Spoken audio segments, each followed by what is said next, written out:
This is Ed Hitchens with Energeticcity.ca, and this is the Community Roundup brought to you by Brad's Furniture and Appliances. We are joined here today by the Executive Director of the Fort St. John Hospital Foundation, Kelly Amboe. Kelly, nice to see you. Nice to see you, Ed. Thank you very much for the time. Where are we standing here in front of, and could you explain this to us for a little bit? We are standing in front of the Fort St. John Hospital Foundation's donor wall. This wall represents $20 million of donations over the past 30 years. Okay, so yes, recently that the Fort St. John Hospital Fort St. John Hospital Foundation celebrated a milestone. It was 30 years. Could you just talk to us about that a little bit? Yeah, so 2024 marks our 30th anniversary.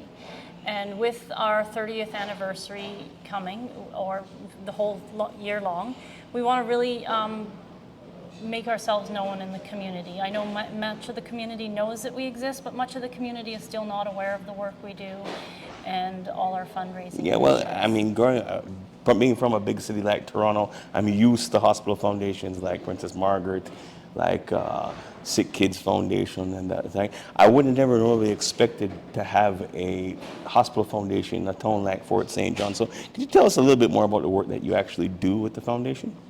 Well, the foundation's primary goal is funding equipment that's outside the provincial budget. And the equipment we really like to focus on is the equipment that reduces wait time and people having to travel outside the community for the medical diagnostic and treatment that they deserve.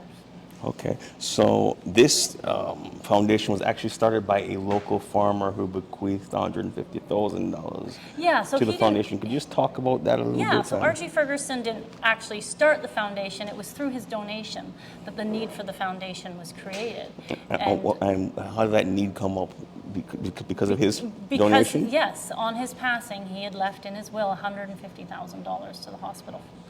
And they needed to be able to manage the funds appropriately and with the community's consideration.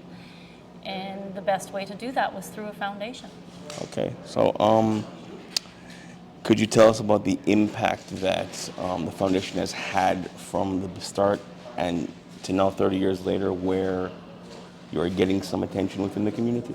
Yeah, well, the foundation first started much more grassroots fundraisers and helped.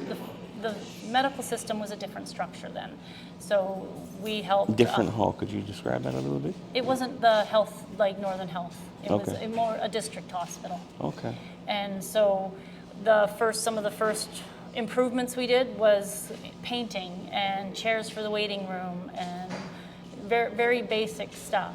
Whereas it's grown over the years to supporting the purchase of an MRI machine, a CT scanner, and some of these machines that only the big centers have.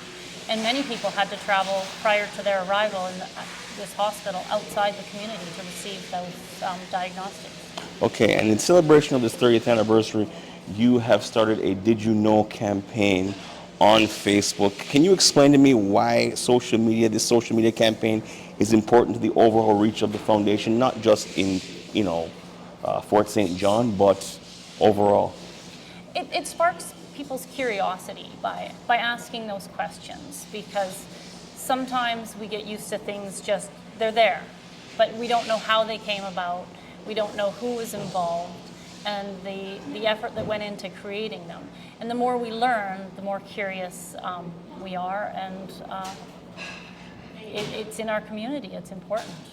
Okay, so you talk about some of the initiatives that you do during the year. I noticed that you have a 50-50 draw this month, and you're going to launch Bluey Days next month. Can you explain what Bluey Days is, and how can people get involved?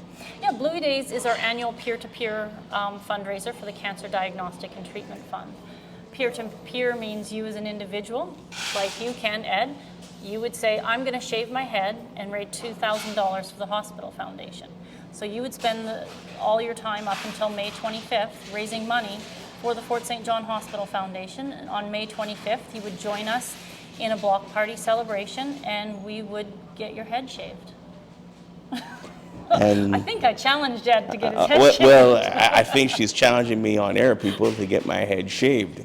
I don't know what's going to happen. I really do like my locks, but when I was in high school, I did have a Buzz cut. So anybody who would like to know more about the hospital foundation, where can they find out more information? Our website's the best place to go. And where could you? www.fsjhospitalfoundation.ca. Okay, that's all the questions I have. Kelly, thank you very much for the time. This has been Ed Hitchens with the Community Roundup, brought to you for Energeticcity.ca, brought to you by Brad's Furniture and Appliances.